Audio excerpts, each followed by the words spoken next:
Well, good day, everybody.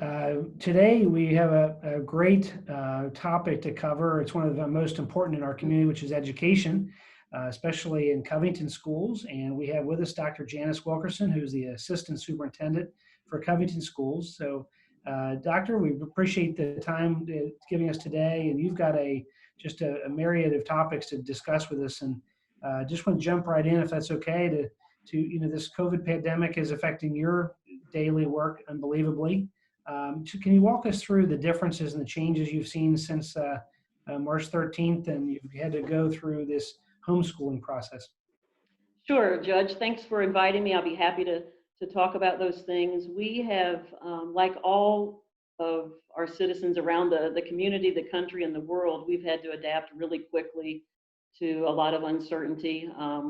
We had our last in-person class with our students on March 13th and very quickly had to figure out how can we continue educating our children, how can we continue feeding our children, how can we continue supporting our families. So folks in Covington schools got right to work as other districts did and other businesses in the community to say, how do we best do this?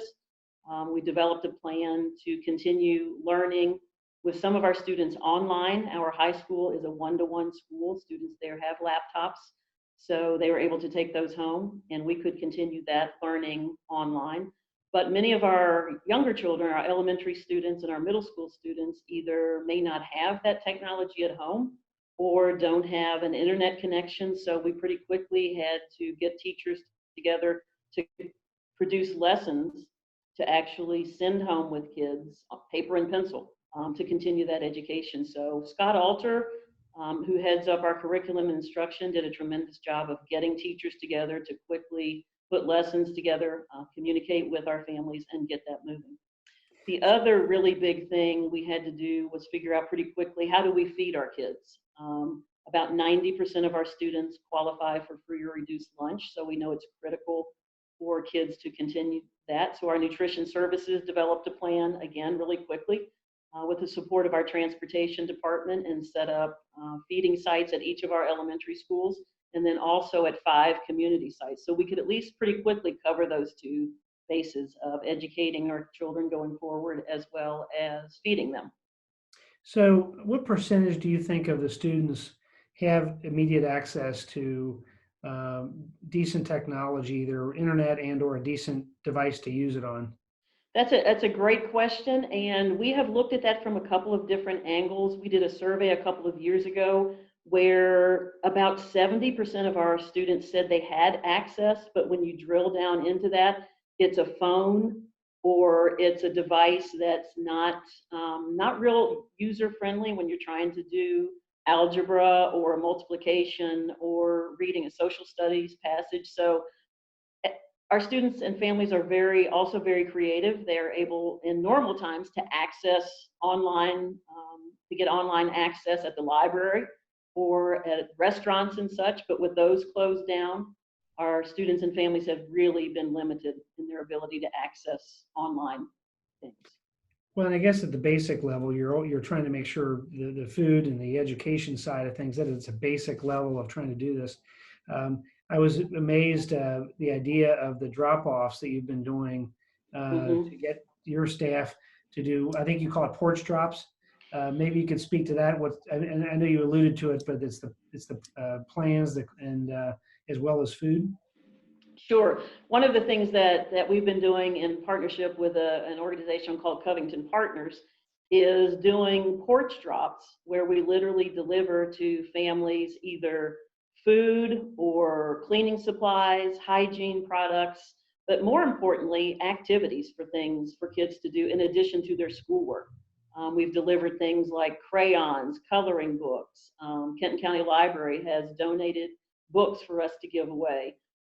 Games, board games that kids can spend time on. And parents have been so grateful for that. They definitely appreciate the food, but even more when we deliver board games or other kinds of activities that their eyes light up for something different to do. Sure, yeah. And we all want to have the new game to play with our kids and things, but then if you get tired of it after a little while and you need something new at a very basic level, that's fantastic.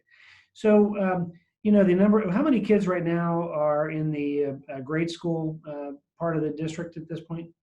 So overall, we have about 4,000 students, about 1,600 students at our Holmes campus. That's grades 6 through 12. And then our elementary students, that's about 1,400 students. So one of the things that every district's been dealing with is the canceled events, canceled graduations. They, of course, it's bad enough they can't see their friends and have that social interaction. Are you guys planning to do anything special with that, either as things evolve here at the end of the year or into the summer? We certainly are, Judge. We are working right now on a virtual high school graduation. As you noted, that's one of the big events in a young person's life, is being able to walk across the stage and have their family and friends cheer and get their diploma. And young people across the country are not being able to experience that typical graduation event. So our high school is planning a virtual event in which students will actually get to bring a couple of family members with them and literally walk across a stage, receive their diploma, and have that videotaped. And then that'll be put together to show on the actual night of graduation as their virtual graduation experience. Well, hopefully that can come off without a hitch and everybody can at least celebrate together.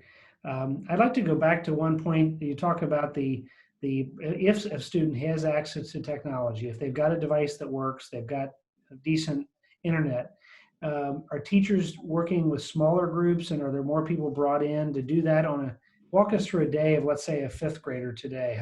What would that look like? Sure. With our elementary students, for the most part, they're doing paper and pencil work. So the teachers developed English lessons, reading lessons, writing activities, and our teachers call students at least once a week, sometimes multiple times, to just check in with them and talk about the work and answer any questions they may have, encourage them to keep a regular schedule. That's been so important, I know, for us as adults. Sure. To try to keep some semblance of a schedule. So trying to help our students keep a regular schedule. And we've really tried to emphasize reading and math as the basics, especially for our elementary children. And we've tried to keep the education, the lessons, probably at a little bit lower level than they would have been at school, simply because they don't have that teacher there to support. They don't have the teacher to ask questions or ask them to expand on their answers, but trying to just keep a routine with students and keep them doing some learning activities. That's great. And I'm sure you and the rest of the administration is working hard with the state to try and figure out what things look like here as we come out of the summer into the next year. Any insight that you'd like to offer to the community about what challenges you're having to deal with and trying to talk about opening it up the district safely?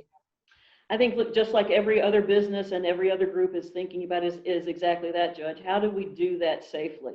When you think about social distancing with kindergartners, that's a whole other topic. Breaks my heart, actually. Yeah.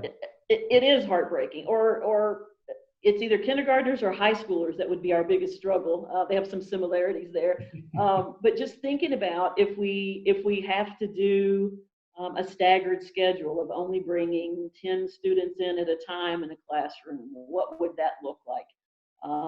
And again, we're a district that provides transportation for most of our students. So how do you arrange bus transportation with social distancing? And thinking through some of those things. Sure. One of the things we're sad about as well is that we typically offer a very large and robust summer program. We're not able to do that this summer. We've gotten guidance from the Kentucky Department of Education to go ahead and plan for that to be a virtual experience, which will be good for our students, but it's obviously not the same as being in school, seeing your friends, being able to engage in those activities. So as everyone else is in other school districts across the state and country, thinking about how do we plan today with what we know, and then how do we try to anticipate what things might be like if we're able to open close to a regular time at the end of August or early September, or if we need to start with remote learning again. So we're trying to plan both of those things right now. Great. Well, any other thoughts that you'd like to share with maybe the biggest misunderstanding about what you're having to deal with, either pre-COVID or during COVID now? as a Covington School District? I think one of the biggest things that educators across the country are now hearing about is how much they are appreciated. I think for all the parents that are teaching their children at home and seeing how difficult it is to keep children focused, to help them understand things. So I'm looking forward to that renewed respect for educators and the appreciation that I know parents are feeling. We've all seen the Facebook memes about parents struggling with educating their kids at home and trying to work.